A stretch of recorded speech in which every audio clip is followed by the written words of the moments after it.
કેમ છો મિત્રો? મજામાં મજામાં જશો. મારા મિની બ્લોગમાં તમારું હાર્દિક સ્વાગત છે. આજે આપણે ખંભાળિયા આવ્યા છીએ અને ખંભાળિયા અમે 3 મિત્રો ભેગા થઈ ગયા છીએ.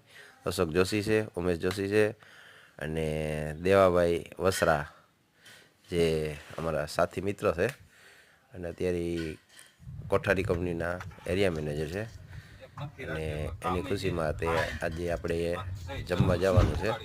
તો દેવાભાઈ લઈ જાય છે ત્યાં જાય ત્યાં. તો ચાલો કન્ટિન્યુ. એને હેવી ડ્રાઈવર છે કાકા કચ્છમાં બધે રખડી આવે તારા જીવની એક બેન મારા જીવની પણ દેતી હે તો પછી બીજી દેતી ને હું ખબર છે કમેન્ટ કાઢી દઈ તો હું બાજુ ભૂઈ ગયો. અત્યારે આવી ગયા છીએ આપણે જમવામાં અને આ છે ગુજરાતી ભાણું અને દાંતરાણાના પાટીએ દેવાભાઈ લઈ આવ્યા છે જમવા અને મસાલા વગરનું બહુ સરસ મજાનું જમવાનું છે. તો વિડીયો પસંદ આવ્યો તો શેર કરો, લાઈક કરો અને સબસ્ક્રાઈબ કરો.